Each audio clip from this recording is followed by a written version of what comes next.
Intergalactic Ed and the Space Pirates.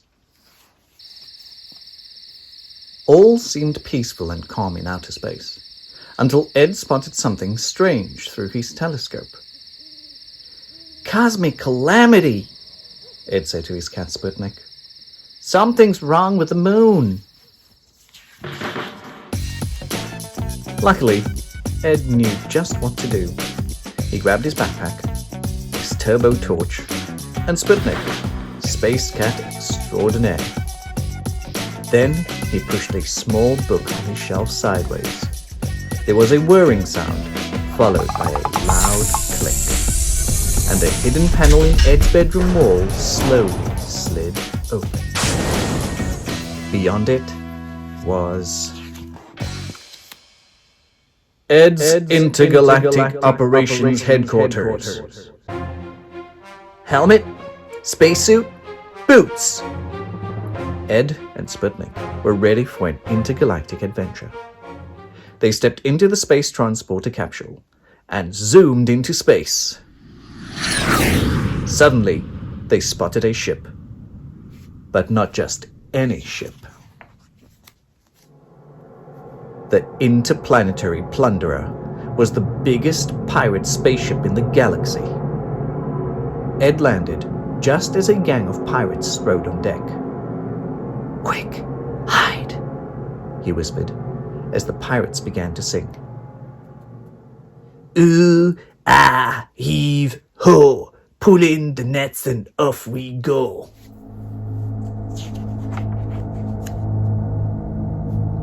The pirates gave a mighty heave, and suddenly, Ed couldn't believe his eyes.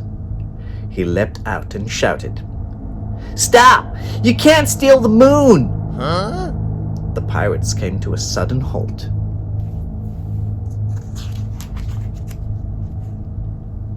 "You can't tell us what to do, Space Flea," said the captain.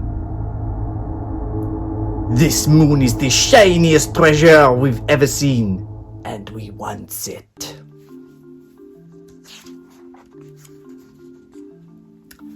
But, the thing is, the moon isn't actually shiny, said Ed. "What are you talking about, boy?" shrieked the captain. "Just look at it!" Ed picked up a cannonball and pointed his turbo torch at it. "It's like this. The light from the sun makes it look like it's shiny, but it's not. See? It's just shadows on a lump of rock."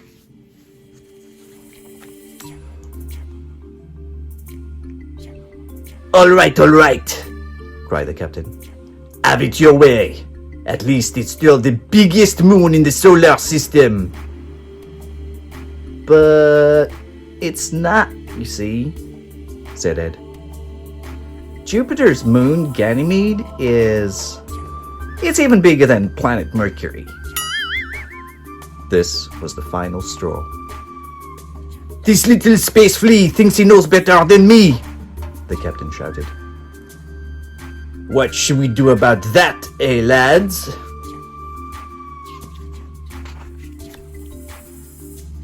And with that, the ghastly galactic crew began to chant.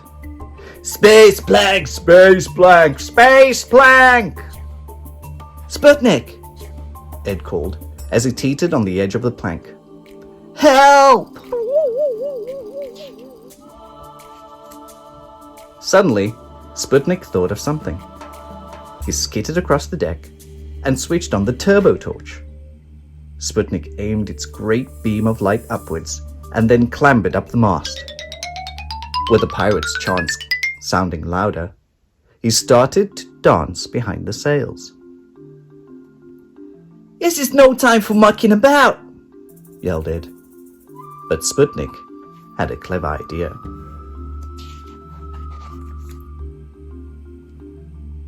As the light from the torch glowed in the sky, Sputnik's dance became the most magnificent shadow show the pirates had ever seen.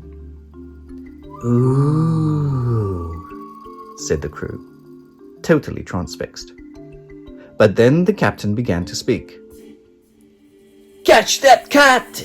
That prancing puss! That two-stepping tomcat! We want it!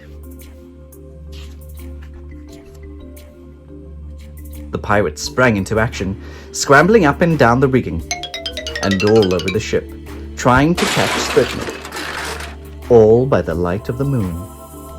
Well, by the light of the torch, in fact.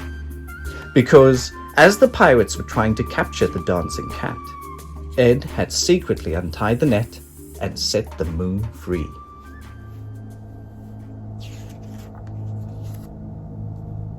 The pirates hadn't even noticed, and now the moon was light years away.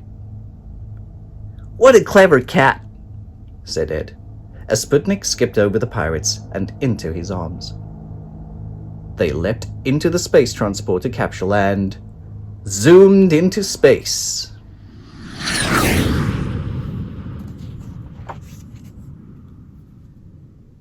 Soon they landed back on Earth. "Phew! That was close," said Ed, collapsing on the bed. And all was peaceful and calm in outer space once more.